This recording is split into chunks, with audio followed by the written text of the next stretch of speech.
On a sunny day in South Korea, a man attempted to purchase groceries, but as he reached for a bag of chips, the package suddenly burst open, spilling its contents. Nearby, a curious little girl eyed him suspiciously, questioning whether he was engaged in some form of theft. However, their interaction was abruptly interrupted by an unexpected earthquake that rumbled through the area. Fortunately, this seismic event resulted in no casualties. Yet, this momentary relief was short-lived, as an even larger earthquake soon followed, prompting the man to peer outside and witness an astonishing sight. Emerging from beneath the Earth's surface was an enormous tower, obliterating everything in its vicinity. Instinctively, the man shielded the frightened child and sought safety. Once the earthquake subsided, he gazed out the window, beholding the tower standing erect. Astonishingly, it wasn't just South Korea. Colossal structures like this had appeared in cities worldwide, and they were collectively referred to as the Towers of Nightmares. A notification suddenly materialized for select individuals, informing them that they had been chosen as Tower Walkers, tasked with saving the world. Those who answered the summons and entered the tower's battlefield received the blessing of an interface system, granting them the ability to acquire items and skills as if it were a game. However, they would soon come to realize that this was no ordinary game. The interface system ominously predicted a global event known as the Tower Impact, and provided a view of the world beyond the tower, where those left behind struggled to clean up the mess. One observant worker outside the tower made a chilling discovery. A creature had emerged from the tower, signifying the impending catastrophe of the tower impact. The tower disgorged hordes of monstrous beings onto the Earth's surface, wreaking havoc that even the modern military could not contain. A third of the world's population perished due to the relentless onslaught of these tower-spawned monsters, leaving those within the tower as humanity's last hope. The Tower Walkers embarked on daring missions to halt the annihilation of humankind. At one critical juncture, they encountered a dead-end obstacle. In their efforts to overcome it, they stumbled upon a radiant stone known as a return stone. This mystical object granted its user the ability to travel back in time to the moment of their initial summons, retaining all their memories. Huang, the Tower Walkers' leader, wasted no time and activated the stone, vowing to share his experiences upon his return. As Huang shattered the stone, the room was bathed in a brilliant light, and he vanished, leaving the others bewildered about whether he had truly journeyed back in time. Sakamoto, a former science professor among them, believed without a doubt that Huang had successfully traversed the timeline. However, he cautioned that due to the complexities of prominent scientific theories, such as the multiverse and parallel universes, their paths might never cross again. Their present predicament involves a fragmented timeline of the universe. To put it differently, when Huang vanished into the past, the reality and Huang's reality became entirely disjointed. The remaining walkers found themselves perplexed. Nonetheless, what remains unequivocal is that Huang had journeyed into the past. Nevertheless, his return to the past doesn't necessarily entail alterations to the current world. Sakamoto firmly believes that the tower system has never misled them before. He imparted to the others that the stone would transport them to an alternative, divergent timeline world. He emphasized that the tower's items consistently transcended humanity's conventional understanding. Shortly thereafter, the second tower impact shook the world beyond the tower's confines. Faced with the imminent annihilation of all of humanity on Earth, the walkers confronted a critical decision. They had to choose between using the return stone to journey into the past or remaining in the tower to confront their inevitable demise. Ultimately, one member lacking the strength to ascend chose to use the stone to return, leaving behind the individual determined to fight in the present world. Just as the latter was on the brink of being devoured by a monstrous creature, a newcomer wielding twin daggers leapt into the fray. The slashes delivered by the newcomer were so potent that they virtually obliterated the monster.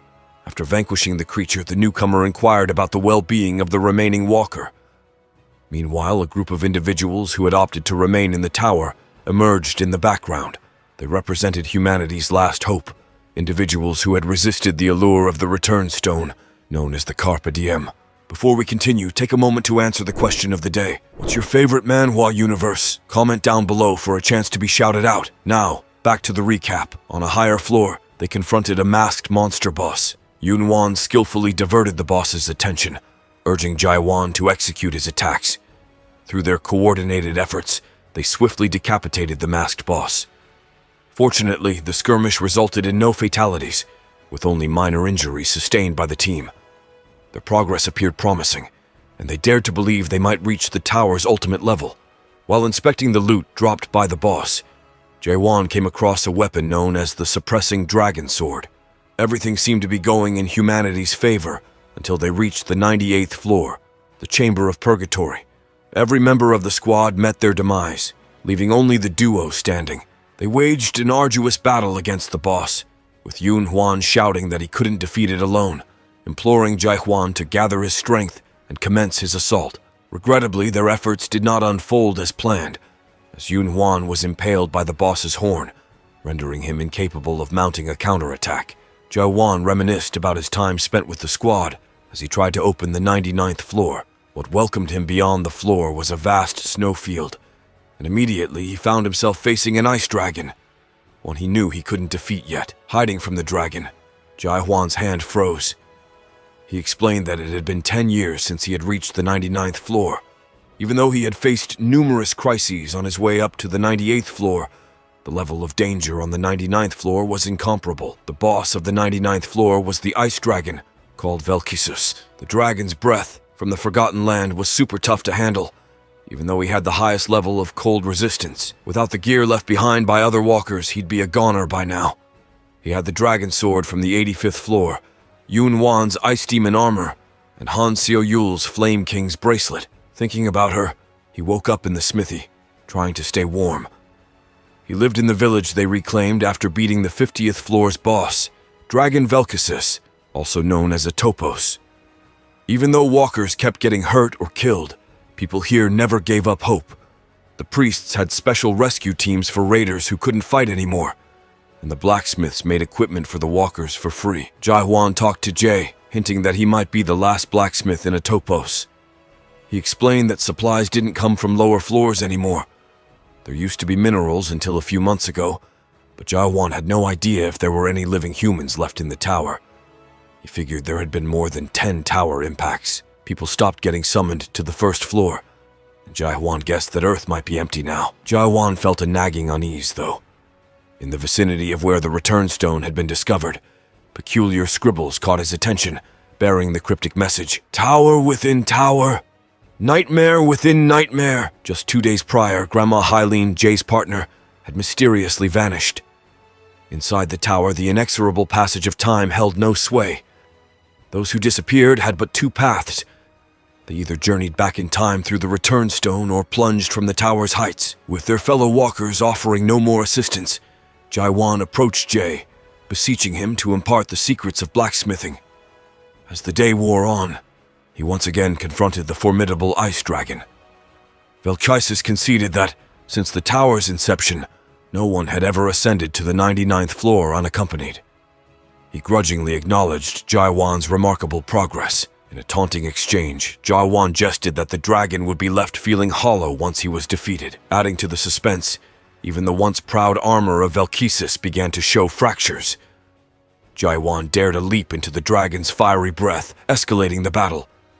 Yet it wasn't long before Jae-won was bested, his frozen hand and leg adhering to the wall. With grim solemnity, Velkisus declared that, despite Jae-won's valiant struggle, solitude and oblivion awaited him. Memories of fallen comrades inundated Jae-won's thoughts, and he muttered that the dragon was far too verbose. Summoning all his strength, Jae-won broke free from the icy prison, sword in hand, and lunged at the dragon once more. Velkisus taunted him, deriding the efficacy of his thrusts. Jae-won had embarked on his tower raiding journey later than his peers, missing out on concealed skills and classes. In frustration, he had forsaken all else, dedicating himself solely to perfecting his thrust. With time, his strikes had grown swifter, more precise, and mightier, evolving into an attack akin to a hidden skill. Remarkably, it exacted no toll on his spirit power, sparing him exhaustion. After countless thrusts, Jae-won finally landed a telling blow on the dragon, scoring a deep scratch on its scales. Velkisus decided he had endured enough and readied a point-blank dragon breath attack to end Jae-won. Resigned to his fate, Jae-won awaited his demise, but then an astonishing occurrence transpired. A familiar radiance emanated from the dragon, the same ethereal glow he had encountered on the 98th floor. With newfound determination, Jae-won focuses all his energy into one final thrust. This time it proves to be a brilliant move, shattering the dragon's eye. In a fit of rage, the dragon ascends into the sky, unleashing an unrelenting barrage of dragon breath upon the tiny human below. Jae-won finds himself with no option but to evade, incapable of closing the gap.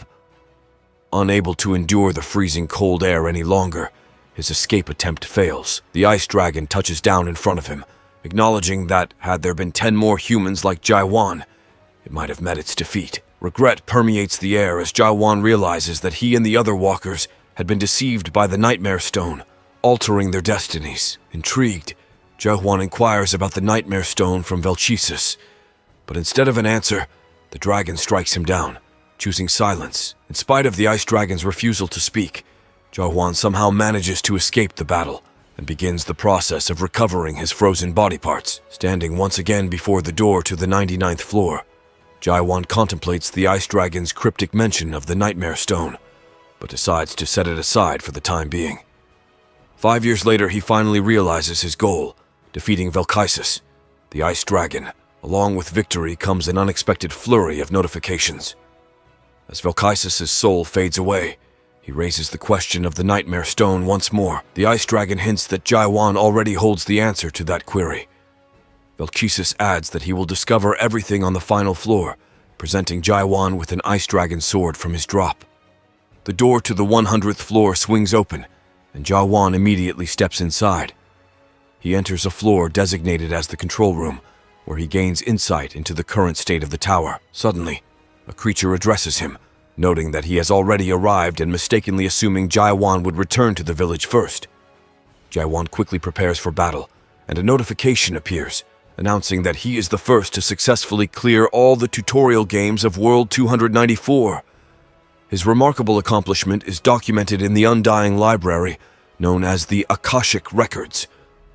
This record can only be accessed by the monarchs of the Almighty Land. Jae-won is taken aback to discover that all of this was merely a tutorial, and he ponders the fate of humanity outside the tower, aware that everyone who ever entered it has perished. A monster clad in a full suit with a lion's head suddenly appears, prompting Jae-won to inquire about his identity right away. The creature introduces itself as Beastrine, a demon who happens to be the owner of the Tower of Nightmares that Jae-won had recently conquered. Jae-won, somewhat skeptical, attempts to verify if this peculiar encounter was merely part of a tutorial. Beastrine, however, proceeds to unveil something astonishing, a glimpse into Jae-won's early days as a walker, chronicling the camaraderie and countless battles they had endured together. Jae-won watches in silence as the demon stirs up memories of sorrow, anger, and regrets, emphasizing that it's only natural for such futile emotions to resurface when confronted with the past. The demon goes a step further by extending an offer to Jae-won, the chance to start anew, a truly extraordinary opportunity that, in the world of Earth's novels, is reserved for supreme beings who begin anew with all their memories intact. Jae-won comes to a sobering realization that the demon had deceived all the walkers from the very beginning. Humanity, it seems, is powerless to prevent the tower's impacts, and their only recourse is to persist in raiding the tower. The hope of humanity's salvation proves to be a cruel illusion. Undeterred, Jae-won firmly declines the prospect of returning to the past, resolved to fulfill his pledge as the Carpe Diem. The demon responds with a maniacal laugh, asserting that neither the tower nor the Almighty Land possesses any means to send anyone back in time. It dawns on Jae-won that Velchisis had never mentioned the Mirror's Stone, leaving him devastated as he learns that the coveted Return Stone is, in fact, a Nightmare Stone. The demon proceeds to clarify that the Nightmare Stone doesn't transport the user to the past. Instead, it traps them within the dreams created by the mare. With this revelation, Jae-won is convinced that he is already ensnared within the Tower of Nightmare's dream. Determined to confront Beastrine and ascend to the next level, Jae-won abruptly thrusts him with the sword he acquired from the ice dragon. However, it's not a straightforward victory, as Beastrine swiftly regenerates his severed head and entices Jae-won with promises of granting anything he desires if he accepts the demon's offer. Yet Jae-won desires nothing more than to continue his ascent to the higher floors. The demon resorts to deception, insisting that since Jae-won is already enmeshed in the dream of the Tower of Nightmare, he can show that the outside world remains unscathed.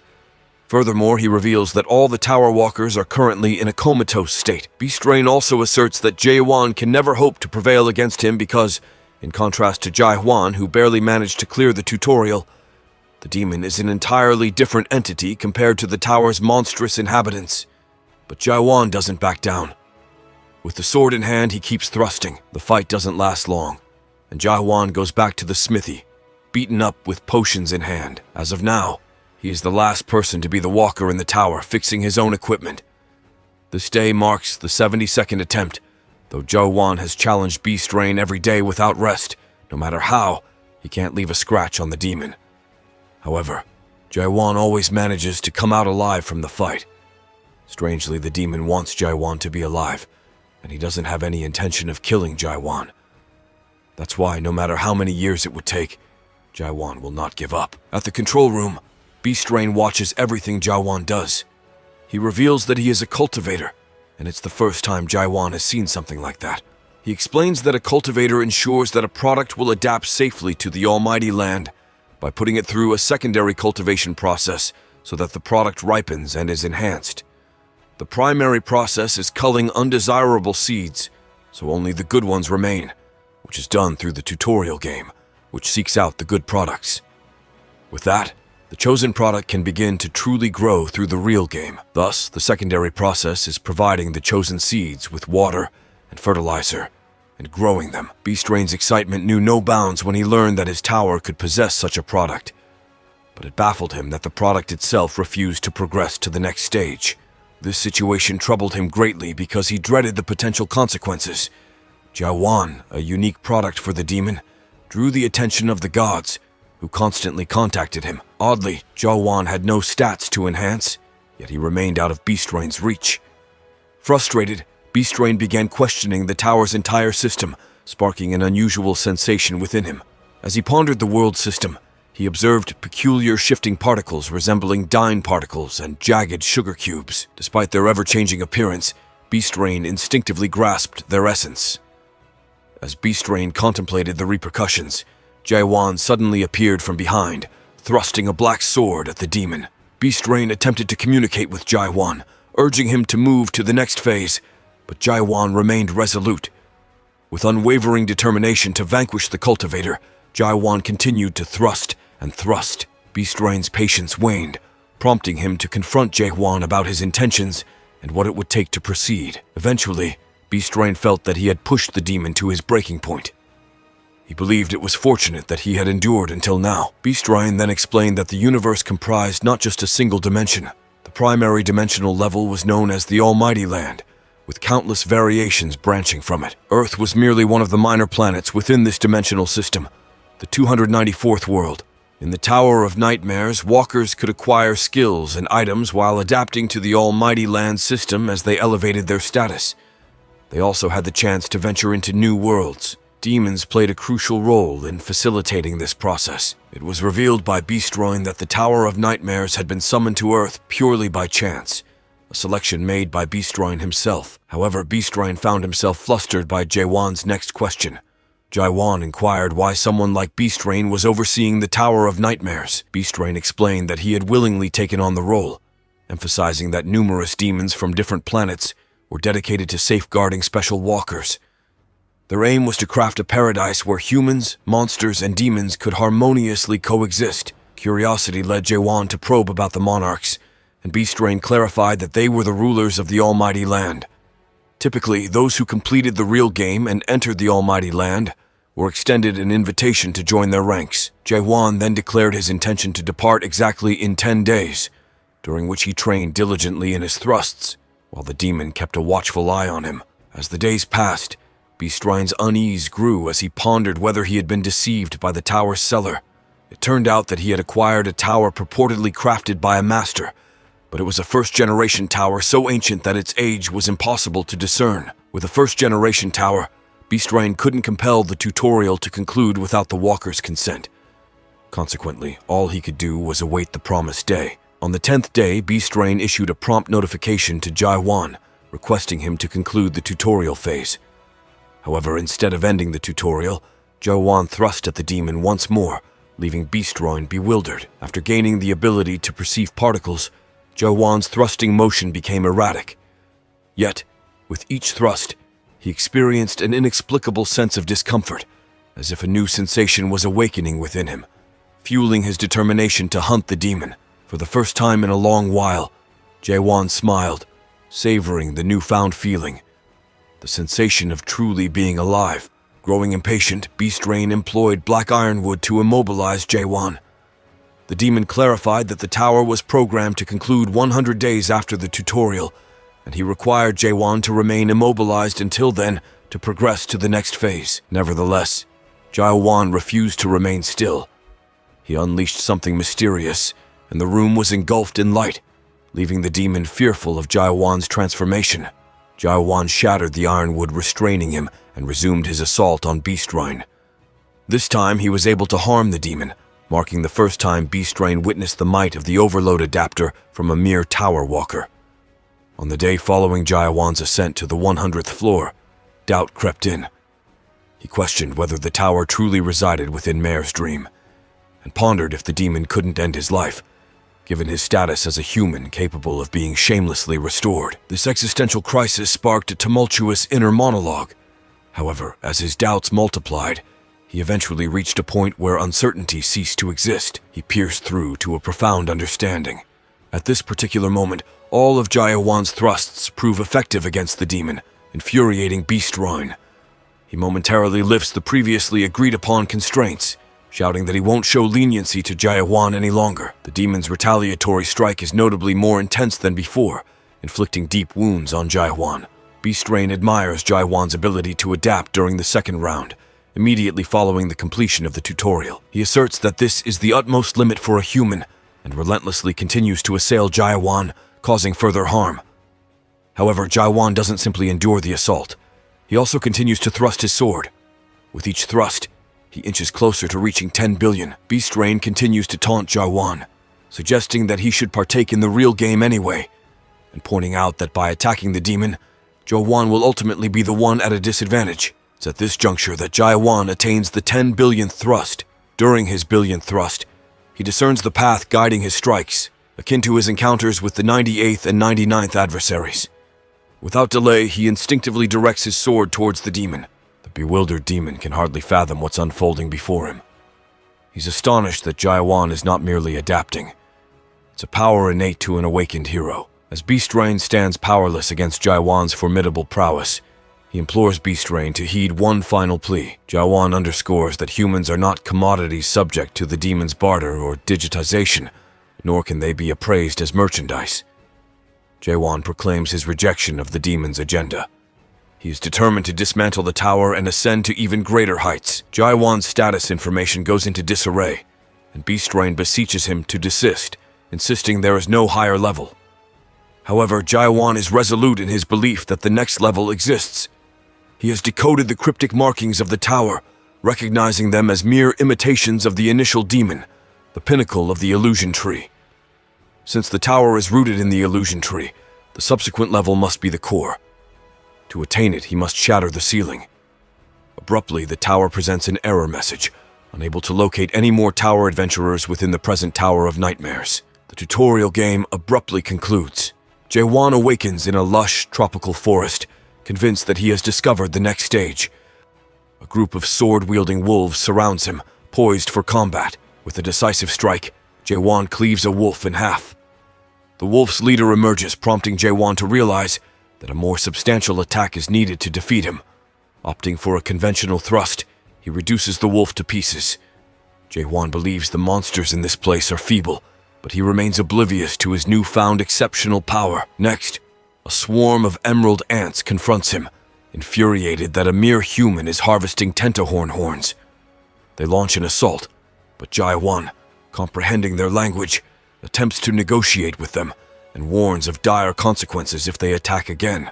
Ultimately, he decimates the entire ant pack, sparing one for interrogation. However, the ant taunts him, leading Jawan to resort to torture to compel it to speak coherently. Instead of yielding, the ant bites its own tongue. Despite their vulnerability in the face of Jawan, their unwavering willpower surprises him. Upon examining the ant's remains, he discovers a compact dimensional backpack functioning as an inventory. While not as sophisticated as those in other realms, he's relieved to find it here. It provides him with valuable information about the items. When he inspects his sword from the 99th floor, he discovers its ability to change shape and consume the bodies of his adversaries, a welcome surprise. He also comes across a map displaying the Illusion 3 Chaos. Meanwhile, in a different location, a woman with fiery red hair is herding a pack of wolves toward Jaewon's companions. They are taken aback by her instigating a Bihorn, a formidable two-horned wolf boss. Jaewon observes from a distance, concerned that they may be in trouble.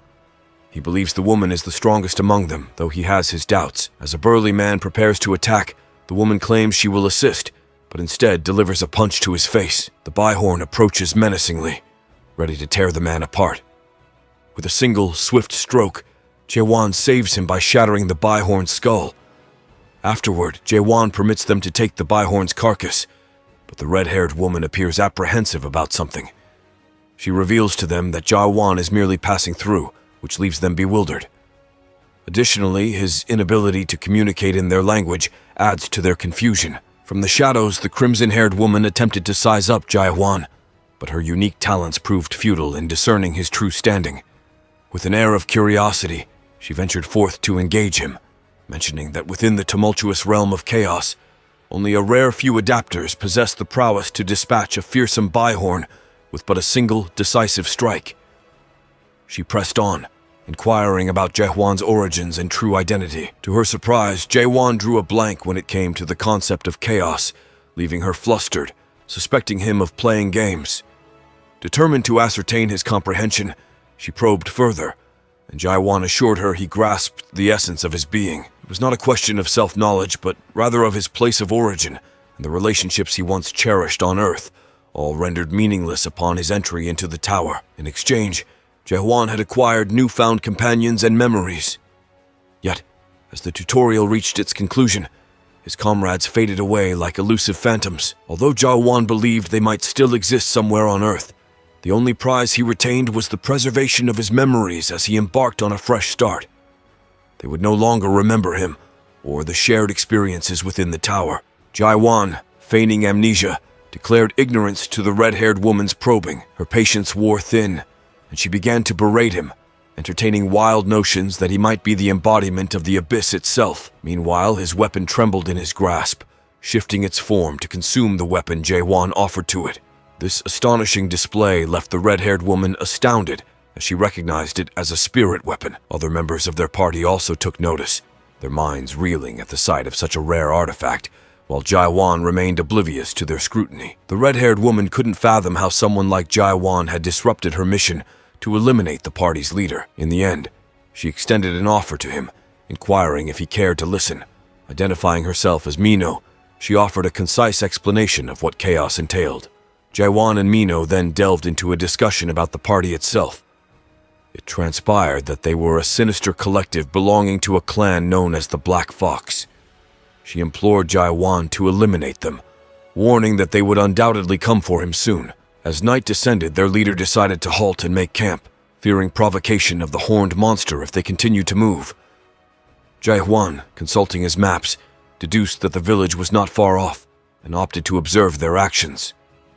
At this juncture, he had attained the second stage of awakening, granting him the ability to comprehend the intricacies of chaos. Among themselves, the other party members assessed Jaewon's spirit power, which, surprisingly, ranked lower than even their leaders. They surmised that Jaewon's ability to vanquish the Bihorn stemmed primarily from the assistance of his spirit weapon. Meanwhile, Jaewon finds himself perplexed as Beast Rain dismisses the Tower of Nightmare's allure. Yet the fact that people are pursuing it remains inexplicable to him at this moment. One thing is clear. He knows that chaos is not the ultimate realm. As the Black Foxes begin their approach, Mino attempts to alert Jaewon, but he remains sprawled on the ground, seemingly indifferent. She implores him to wield the spirit weapon against their assailants, but Jaewon confesses that he no longer possesses it. He explains that he lent it to another individual who wanted to inspect it during his night watch. The leader taunts Jaewon, reveling in the fact that he no longer possesses the weapon, expressing a desire to eliminate both Mino and Jaewon to return to slumber. Before we continue, let's take a moment to shout out the Sentegi who commented "Magic of Friendship" on our Genius Mage video. Thanks for commenting. In her fury, Mino hurls insults and unleashes her formidable power, while Jae-won watches with eager anticipation, finally witnessing her true abilities. The Black Foxes advance with a menacing bloodthirst, confident in their numerical advantage. However, Mino swiftly dispatches two of their members with a single motion. She hurls a black dagger at another member with such force that she later apologizes for her excessive zeal. In her current state of anger, Mino openly challenges them to confront her simultaneously. The leader, once suspicious, now believes Mino to be the Witch of Massacre. He questions her about who commissioned her to carry out assassinations in the dark forest, but she brushes him off, explaining that the Black Foxes have slain numerous non-adapters, resulting in a natural demand for her services. The leader seizes Jae-won's spirit weapon, and more Black Fox members gather behind him. He reveals that he has called upon his master, asserting that if the spirit weapon has fallen into his possession, he shouldn't have summoned the master. Klent, the Black Fox clan master, is a formidable third-stage adapter. He discloses that half of the Black Fox members have assembled to hunt down Jae-won, leaving Mino astonished at the extent of their dedication to her. She calls out to Jae-won, apologizing for her inability to protect him. With a solemn expression, she offers him an escape stone resembling a return or nightmare stone. Mino explains, "It's an escape stone. If you use it, you can teleport to the nearest fortress, and I only have one. You should use it." Jae-won, displaying determination, poses an intriguing question to Mino. "If there were a way to return to the past, would you take it?" Mino firmly shakes her head, stating, "Absolutely not. I fought too hard to move forward. If I perish, it shall be today. I refuse to revisit the past." Jae-won, with resolute determination, strides ahead, drawing his sword and swiftly dispatching the Black Fox members. The leader attempts to employ a spell to bolster his comrades, but they prove no match for Jae-won's prowess. As Jae-won approaches Klent, he effortlessly cleaves Klent's chest open. A red-haired man stands behind him, clutching Jae-won's sword. Jae-won approaches the man, but instead of confrontation, the red-haired man kneels, presenting the sword to Jae-won. Now armed with the spirit weapon, Jae-won executes a graceful thrust, obliterating the remaining Black Fox members. Mino stands in awe. She had initially underestimated Jae-won, deeming him reckless, but now realizes his overwhelming strength. Intrigued, Mino inquires about Jae-won's true identity. He playfully hints that she may have forgotten it. Her face reddens with embarrassment, and she presses for a straightforward answer. Jae-won, still guarded, declines to return the escape stone, asserting that he no longer possesses it. In truth, he had destroyed it. Later, by a bonfire, Jae-won gazes at the serene sky. Mino frantically searches for the stone, placing the blame on Jae-won for her predicament. Jae-won suggests that Mino should already be aware of his true identity. A human. She's puzzled but doesn't dwell on it, and they spend the night together. The next morning, they head toward the village. Mino admits her envy of Jae-won's memory of arriving in Chaos. In return, Jae-won asks Mino about her own arrival in Chaos.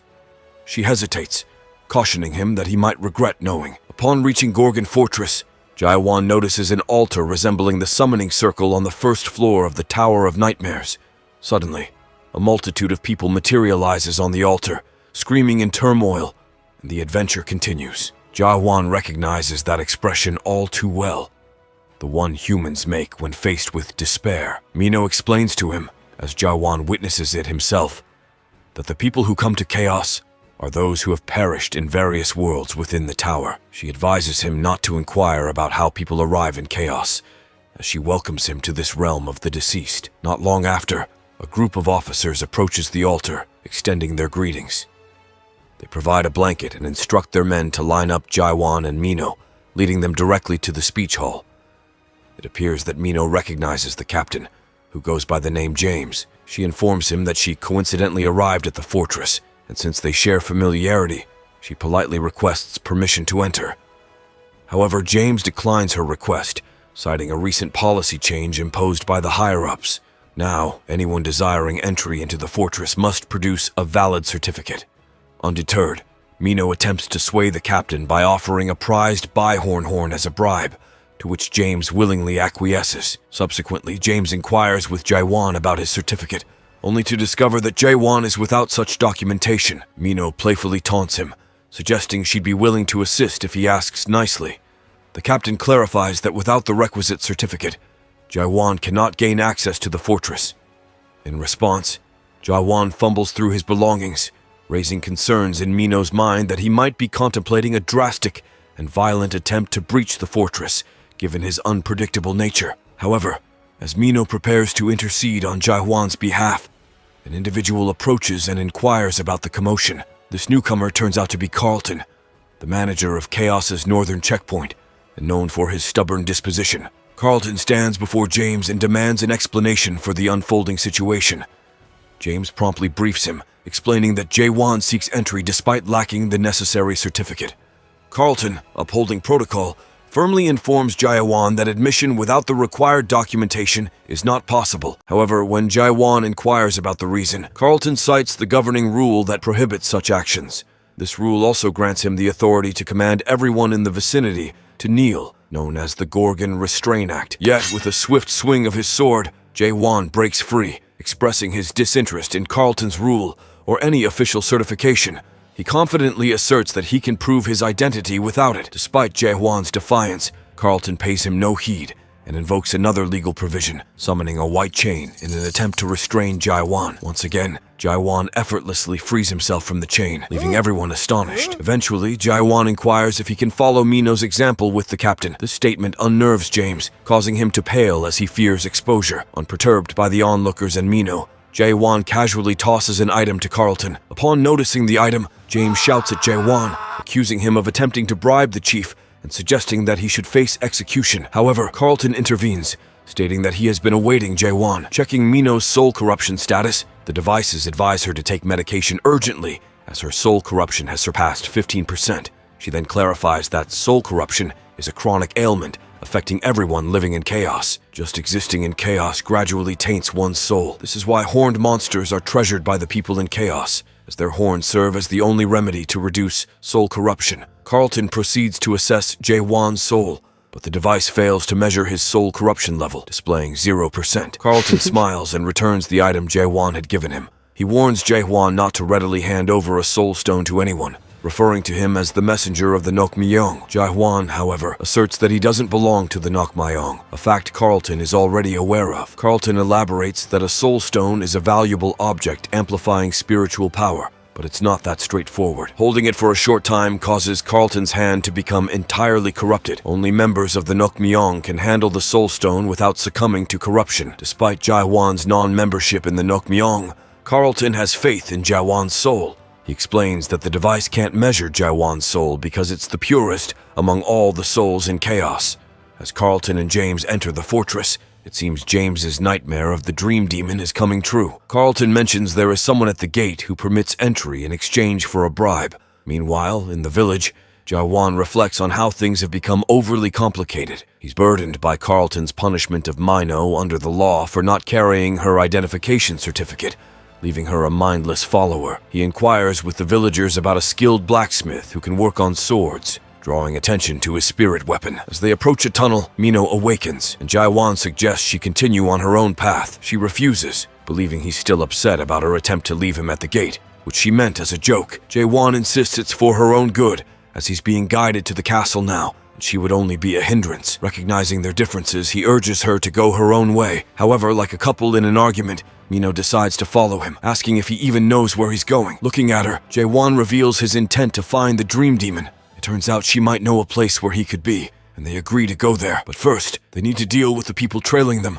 as some individuals have business with them. A group of tough individuals approaches Jae-won, demanding he surrender his sword. Jae-won stands his ground, refusing their request. Meanwhile, Mino becomes increasingly irritated with the youngest thug, who is also the largest in the group. Jae-won reaches his limit with their behavior, and warns them by aiming his sword just above the group. Frustrated, Jae-won challenges them to attack him all at once. The gang leader is angry that his youngest member was injured, and orders a coordinated assault on Jae-won, but Jae-won refrains from killing them. Before we continue, Take a moment to answer the question of the day. What is your favorite manhwa storyline and why? Comment down below for a chance to be shouted out. Now, back to the recap. Instead, he rendered them unconscious. Mino playfully questioned if he possessed any other techniques apart from thrusting. Jae-won admitted he didn't, dedicating 15 years to mastering that single move. Later, Mino inquired why Jae-won had missed his thrust earlier, resulting in the roof exploding. Jae-won disclosed that he had detected someone employing a secret skill on the roof, and had decided to give them a little scare due to annoyance. After a while, they reached the blacksmith shop named Twilight's Descent. A youthful and robust apprentice welcomed them and informed them of their busy schedule. Even if they placed an order today, it would require some time. Inside, the apprentices eagerly eyed a sword crafted from a quadhorn's horn, offering to work on the gem slot. The one who succeeded would become the acting owner for the day. The shop's proprietor, Michael, granted them the opportunity, but despite their best efforts, they couldn't even scratch the sword. Michael scolded his apprentices, but Jae-won decided to take a shot. Michael underestimated him, but Jae-won used his pointed finger to pierce the small sword, creating a hole in it. He twirled it around and proudly declared himself the acting owner for the day. However, as Jae-won continued to toy with the sword, it suddenly disintegrated into fragments, leaving everyone in the shop stunned and Michael furious. His anger wasn't just because of the destruction, but also due to the exorbitant cost of the horn material. Jae-won furrowed his brow and expressed regret for his error, acknowledging that he had failed to break only the necessary part and instead shattered the entire thing. Michael seethed and demanded compensation for the valuable material. Jae-won produced a pentahorn, and Michael accepted it, even blushing at the sight of the massive horn. Michael then ordered his apprentices to close the door and led Jae-won to his personal forge, boasting that it was the finest facility in the entire Gorgon region.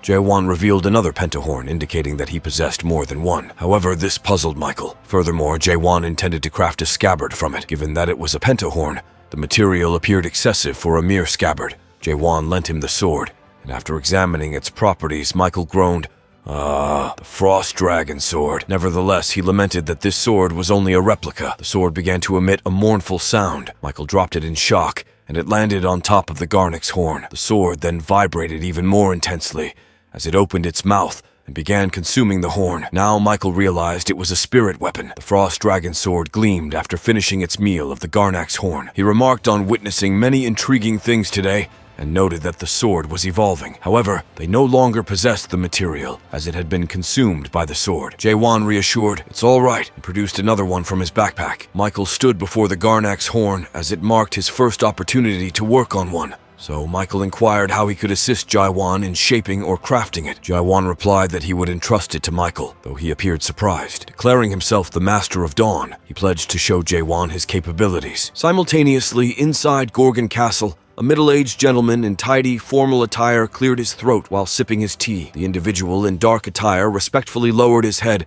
as he knelt before the middle-aged man. He reported the unfortunate loss of their target, expressing his confusion about his team's defeat. He had been rendered unconscious and had awoken on a rooftop. The person in the black robe was a third-stage adapter. When a third-stage adapter possessed a master-level, high-ranking stealth skill and was in concealment, even higher-ranking adapters had difficulty detecting them. Nevertheless, the target had located him and swiftly incapacitated him without his knowledge. The middle-aged man speculated that the target might be at the 5th stage, indicating the need for preparedness. He emphasized their determination to assemble a larger group and locate him, regardless of the cost. At that moment, a deep thud emanated from the underground cell beneath the castle. Although it was a subtle tremor, the middle-aged man, a high-ranked adapter, sensed it. Subsequently, he heard a faint, prolonged scream from below and furrowed his brow. "Master, please endure a bit longer." The following day, within the tavern, middle-aged individuals engaged in lively conversation. At the center, an antiquated holographic device displayed a broadcast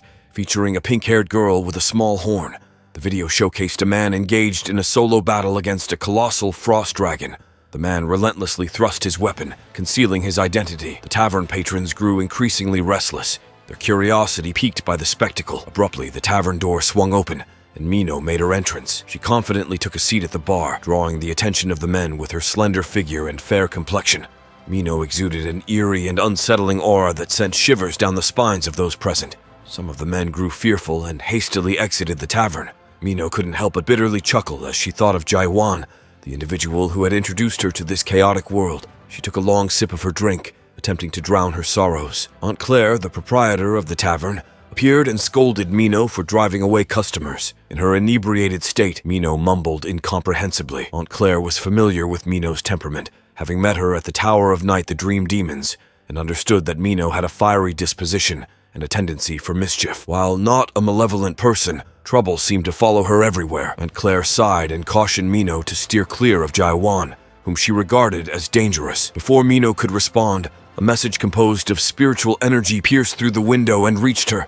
It was from Carlton, the Northern Gate captain. Mino felt an ominous pressure closing in from all sides. One of the men approached her and inquired, "Are you the Witch of Massacre?" In her drunken haze, Mino retrieved a dagger from her attire. The man grinned ominously and informed her that they required her assistance. Meanwhile, back at the forge, Michael had resigned from crafting the horn, deeming the material too advanced for his skills. Jae-hwan, in his wisdom, placed his hand over Michael's eyes and emphasized the importance of perception. Michael's eyes emitted a radiant glow, and the material before him began to undergo a transformation. Suddenly, Michael found himself in an alternate realm where he could discern the true nature of the material. It assumed the form of a menacing monster that launched an assault. Jae-hwan encouraged Michael to concentrate, reminding him of his commitment to assist. Terrified, Michael believed it was just a nightmare and frantically sought an escape route. He ran away, leaving Jae-hwan feeling let down. Upon opening the door, hoping for assistance, Michael was met with a terrifying sight. His supposed apprentices had transformed into skeletons, inquiring about the completion of their work. In a panic, Michael encountered another being who labeled him foolish and unworthy of glimpsing what lay beyond. Armed only with a hammer and chisel, he confronted the menacing creatures, devoid of any expertise. The creature attacked Jae-hwan, and he fought back. Their battle was intense, with the creature howling and bleeding, seemingly reveling in the combat. Amid the turmoil, Michael observed in astonishment and trepidation. Ultimately, Jae-hwan shattered the horn, and they began discussing a past event linked to the owner of the blacksmith shop. Jae-hwan touched the broken horn, and something remarkable occurred before Michael's eyes. The particles touched by Jae-hwan's finger vanished, as if consumed by an unseen force. Jae-hwan shook his head, and Michael leaned in for a closer look. It brought back memories of his youth, when his mentor had told him he couldn't surpass human limits, further fueling his determination to become akin to the Dream Demons. Michael inquired of Jae-hwan what steps he should take to challenge the world. Jae-hwan advised him to scrutinize carefully and not rely on the system, but to trust his own eyes. It was then that Michael beheld a world he believed shouldn't exist. As Jae-hwan charged at the spirit beast, Michael was inspired to pick up his chisel once more. With unwavering resolve, he began crafting the horn anew. Several hours later, they finally completed the scabbard for the spirit sword. Jae-hwan decided to christen the awakened spirit sword Lone Wolf and engraved it on the scabbard. They bid each other farewell, and Michael asked Jae-hwan how he perceived him. Jae-hwan replied that Michael appeared human, but Michael realized Jae-hwan could see beyond the surface, perceiving that amidst the chaos, everyone resembled skeletons. As he strolled through the town, Mino returned, following him. She openly admitted her plan to take Jae-hwan's spirit stones and even harm him. As a peace offering, she handed him a bag of clothes and inquired about his intentions. Jae-hwan knew how to approach the Dream Demon and seek information about the illusion tree in the abyss. He asserted that he had no intention of going back, emphasizing his humanity. This infuriated Mino, who questioned his audacity and pointed out that the people of Chaos were also human, even if they lacked Jae-hwan's courage. However, the unchanging truth was that the world they knew revolved around numbers and data, where some were willing to sacrifice their souls to gain power. At that moment, Mino broke through the barrier and asked Jae-hwan if she appeared human. She bid him farewell, promising they would never meet again, and her appearance transformed to that of a human. While the people of Chaos were believed to be deceased souls from the tower, Jae-hwan was different. He had pushed beyond the limits of human capability, shattering the tower's constraints to reach Chaos. Returning to the bar, Mino wondered how things had taken such a turn as she opened the door. The bar was in ruins, and inside, a group of people awaited her, holding Claire hostage. They were members of the Forbidden Heaven clan, led by the elder named Janya. He questioned Mino's return alone, prompting her to draw her dagger, doubting if he'd ever seen a witch keep her word. She asserted that someone wouldn't be coming back and attack them, claiming that this individual would only bring chaos to Chaos. Janya remarked on her supposed insanity. Releasing his shadow to engage her, she easily defeated their adversaries. During their clash, Janya managed to strike her, injuring her further, all while Claire remained held hostage. In her final attempt, Mino unleashed her ultimate attack, hurling 8 daggers simultaneously, yet Janya effortlessly countered each one, commenting on the elegance of her techniques. He then threatened to deal with her personally, and she collapsed, losing consciousness. The only thing she could recall was Jae-hwan, and now she yearned to return to the past and follow him. She lamented the unfolding situation as Janya prepared to strike her with his sword. Suddenly, an attack came from the sky, which Janya defended with his sword. Jaihwan appeared, standing beside Mino, and she questioned why he was there, instead of bringing about the world's destruction. Jaihwan explained that the clothes she had given him didn't fit, so he returned them. Meanwhile, Janya realized that Jaihwan was the one who had taken the spirit stones,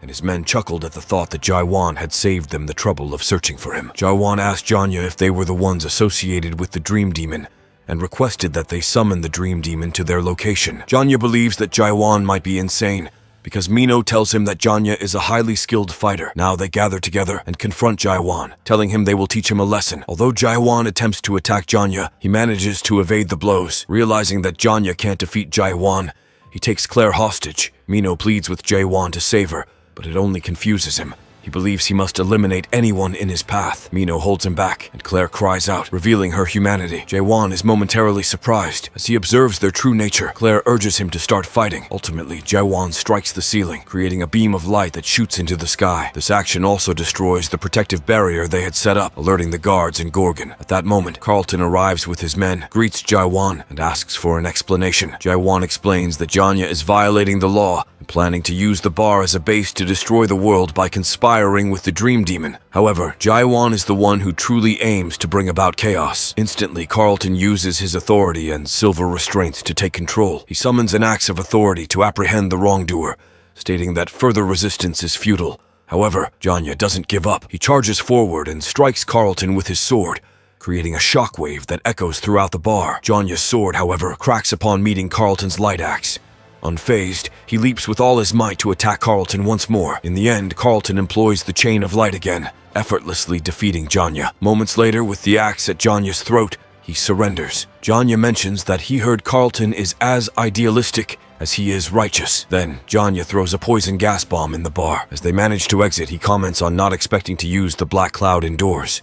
With his allies in tow, they attempt to escape. Suddenly, Clan Elder Silong appears, questions whether the Witch of Massacre is so powerful that Janya had to resort to the Black Cloud. Janya reveals that the silver restraint has been activated, and at that moment, Jaihwan, Mino, and Carlton are inside. Shortly after, Seolong spots Jaihwan bringing Mino out of the bar and requests information about Jaihwan. He also notices the group of 4 from the Forbidden Heaven clan and lightly confronts them. Janya informs him that he is also curious about Jaihwan. The fact that Jaihwan remains unharmed after encountering the Black Cloud surprises them, and they have never encountered an emerald bug without antennae. Jaihwan seats Mino, glances at the Forbidden Heaven clan, and finds them troublesome to deal with. With that idea in mind, he plunged his scabbard into the ground, using its magic to summon Garnak's spirit.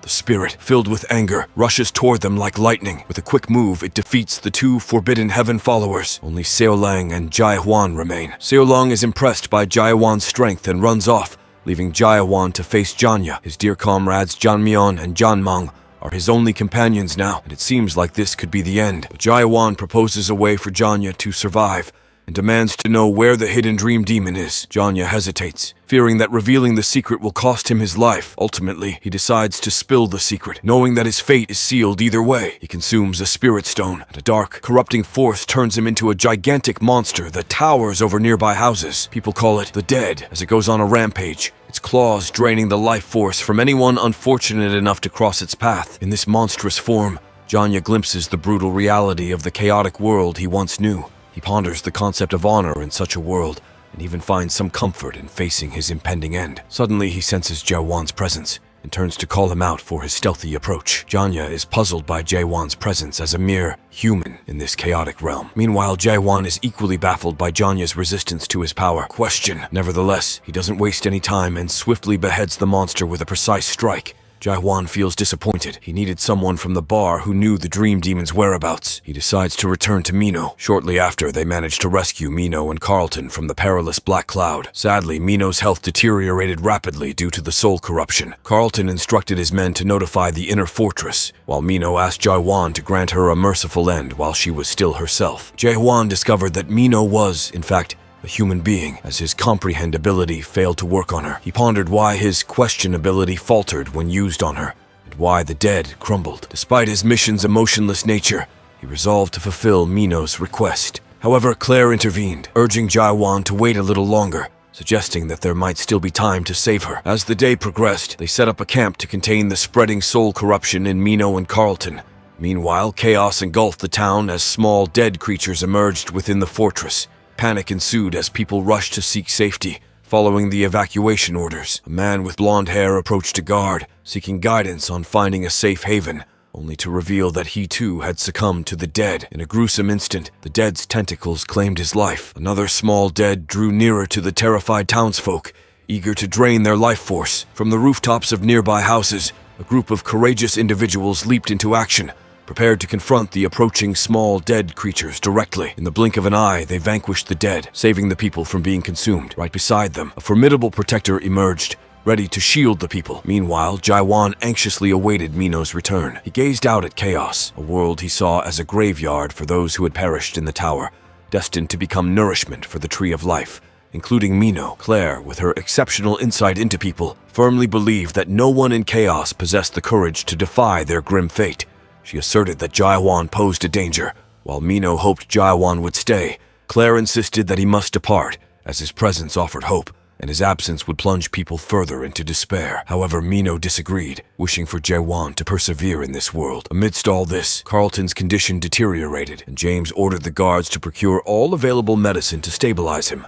Time was running out for both Mino and Carlton. They resorted to grinding a horn from a horned beast into a powder for Carlton to ingest, even though it couldn't fully cleanse his corrupted soul. Jaiwan approached James, inquiring if there was any way to reverse Carlton's transformation into a dead. James, agitated, regretted allowing Jaiwan into their midst. Ignoring the captain, Jaiwan slapped Carlton in an attempt to awaken him. Astonishingly, Carlton awoke and asked Jaiwan to end his life, a testament to his unwavering loyalty, leaving Jaiwan deeply moved, thinking about how valuable such allies would have been during his 40 years in the tower. An alert sounded, indicating that Carlton's soul corruption had reached 94%, and the deadification process was imminent. Simultaneously, a high-level adapter named Johir, the Demon Extermination Squad captain, arrived at the camp, a 5th stage adapter. Before we continue, let's take a moment to shout out Probnorsing 3928, who commented, "Rimuru Tempest Veldora Sword on our wanted to be a hero but ended up as a villain video. Thanks for commenting." Jahir fearlessly announces his plan to eliminate Carlton and Mino,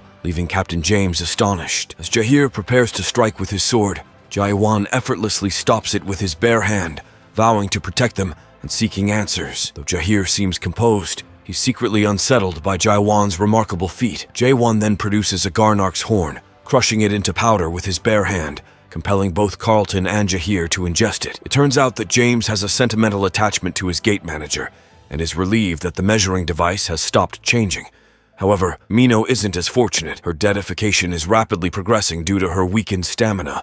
Her soul corruption has exceeded 95%, and there's no way to halt the progression. Jahare attempts to get closer, eager to end Mino's life, especially after Claire mentions the old geezer who can perform the dead slash. Jaiwan, aware of this, explains that the slash only removes corruption and asks the squad to take Mino away. Jahir insists on proceeding, demanding Jaiwan step aside. He unsheathes his sword, intending to kill Mino as she had requested earlier. Claire desperately shouts from behind, urging Jaiwan to reconsider, but Jaiwan ignores her and uses his question on Mino. Beams of light emanate from her chest where Jaiwan's sword touches, transporting Jaiwan to another world, leaving him puzzled by the turn of events. In this realm, he encounters an old man who expresses sorrow over Mino's condition. As the old man turns toward Jaiwan, he's surprised to see him there and questions his presence in his world. Jaiwan attempts to use question on the old man, but it proves ineffective. Ultimately, he deduces that the old man is the source of Mino's soul corruption and rushes toward him. The old man reacts and manages to thwart Jaiwan's slight stab. Moments later, the scene dissolves as both Jaiwan and the old man return to the real world. Jahar recognizes the old man and demands an explanation for his presence. The old man is furious, accusing Jaiwan of intruding upon his world and breaking his sword.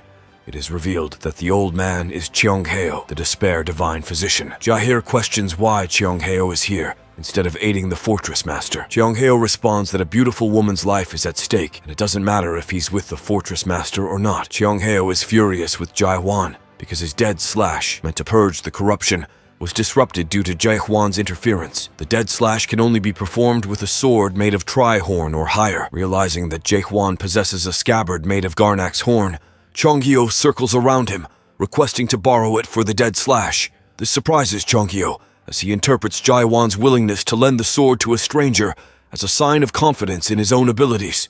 But for now, Chonghyo is focused on entering his own world once again, eager to discover the sword's potential. In that moment, Jae-hwan finds himself stepping into the world the old man envisions, wondering if it's a clever illusion or something akin to Jae-hwan's question ability. Cheongheo rushes ahead, and Jae-hwan realizes it's the same world the old man has envisioned. After the tension-filled moments, the old man stumbles and blames the troublesome fortress master for his low spirit power. The world he has drawn begins to crumble, and Mino's image fades away. In response, Jae-hwan apologizes and grasps his sword, attempting the technique. The old man isn't pleased, thinking Jae-hwan is acting recklessly, a sentiment echoed by Claire. Jae-hwan silences them as the old man's world becomes Jae-hwan's canvas, explaining that it's the first time he's ever used his sword to save someone. This revelation surprises the old man, and Jae-hwan begins to recreate Mino from his memories. She's playful, stubborn, and somewhat fragile. Despite being an assassin, she's loyal, trustworthy, yet something about her feels incomplete. Most importantly, she trusts others. As the world dissolves, Mino expresses her gratitude to Jae-hwan for recalling all the good things about her, smiling warmly at the person she shares a love-hate relationship with. Jaha, unable to perceive their crafted world, notices that the dedification is ceasing, leaving him speechless. The old man commends Jae-hwan, and for now he regards Jae-hwan more favorably. He dubs the technique Jae-hwan used the dead stab, reluctantly admitting that Jae-hwan can employ it to eliminate soul corruption. Cheongheo elaborates that Jae-hwan's dead slash is not just a skill, which is why no one in Chaos can master it. He theorizes that Jae-hwan is more akin to a divine healer, an awakened. They clarify that an awakened is someone who operates outside the standard rules of the system. They are a rare subset among humans who gain extraordinary strength after rejecting the system's adaptation. These individuals possess the ability to completely disrupt Chaos's established hierarchy of power. Even in the vast expanse of the Almighty Land, there are only a handful of recognized awakened. This excites Jahir as he envisions the possibility of someone capable of performing a technique to eliminate soul corruption and save the fortress master. Simultaneously, another group from the fortress arrives, stating they have received permission from the inner fortress authorities to step aside. The leader of this group is the Dark Shadow Squad captain, a Stage 5 adapter. The captain pays respects to Jae-hwan, who is mistakenly believed to be the emissary of the Emerald Bug, and requests him to follow into the inner fortress. A short while later, within the fortress, Jae-hwan finally encounters Cheever, the individual responsible for internal affairs at the Gorgon fortress. Jae-hwan then reveals that he is not the emissary of the Emerald Bug, surprising the Shadow Squad captain. However, he discloses that he killed the actual emissary of the Emerald Bug and retrieved the Spirit Stone from them. This news agitates the others, but Cheever urges them to remain calm and asks Jae-hwan to provide a detailed account of what transpired after he entered Chaos. In short, Jae-hwan stumbled into Chaos by chance and obtained a Spirit Stone from the Emerald Bug clan, allowing him to enter Gorgon Fortress. By another stroke of luck, he encountered the Divine Physician and learned the Divine Physician's deadly slash technique after witnessing it just once. Cheongheo questions the credibility of this story, but Cheever insists he believes it, which might sound a bit crazy. Cheever emphasizes that to gain someone's trust, you must first trust them. He then asks a surprising question. Is Jae-hwan's current body alive? This astonishes Jae-hwan, who thought he didn't enter the tower and came out of the Tower of Night the Dream Demon by destroying it.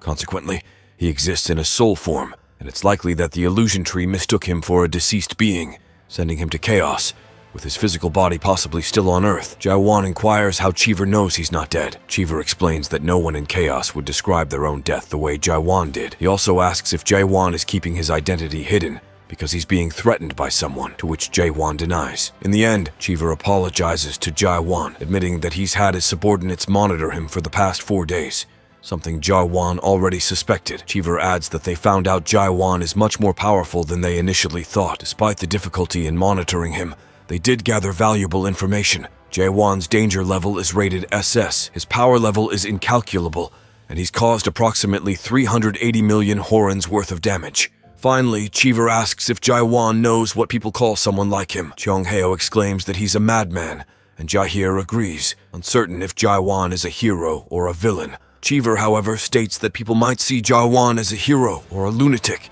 giving him various nicknames. But to Cheever, individuals like Jae-hwan are called protagonists. He mentions that there's a unique trait shared by characters like Jae-hwan, namely their fame. However, Jae-hwan isn't famous at all, implying that someone has concealed his information from the public. This suggests that a powerful entity is hostile toward Jae-won, or they wouldn't have tampered with his identification documents. He discloses that Jae-won is a protagonist being pursued by a formidable force. This also coincidentally led him to chaos by sheer luck. Jae-won ponders for a moment about the powerful entity chasing him. While he's uncertain, he suspects it might be the person known as the Monarch of Darkness. He's left wondering about the strength of these monarchs. He queries Cheever about the Gorgon Fortress Master's capability to contend with the 12 almighty land monarchs. Cheever is relieved because if one of these monarchs is chasing Jae-won, they won't be able to meddle in Chaos's affairs. Jae-won then asks what they want in return. Cheever replies that Jae-won only needs to do one favor for them, to save the Fortress Master. 2 hours later, Jae-won is guided to the training room within the castle dungeon.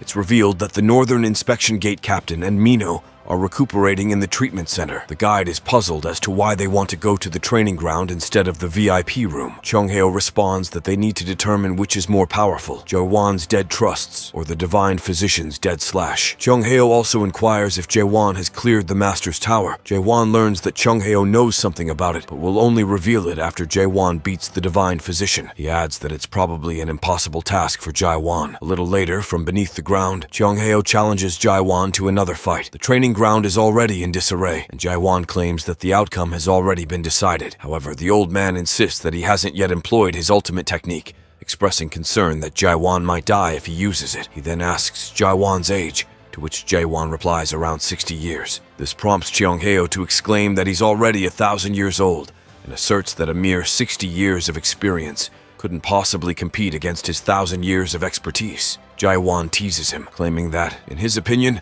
it seems like the elderly gentleman has only been doing it for a decade. This infuriates the elderly man, and he emerges from his spot, eager to see if Jae-won still feels the same way after experiencing his punch. Employing his powerful slashing move, he directs his most potent strike at Jae-won, unleashing a fierce, tiger-like energy from his blade. What will happen next? Find out next time by staying tuned for our future recaps. Don't forget to like and subscribe for more great recaps.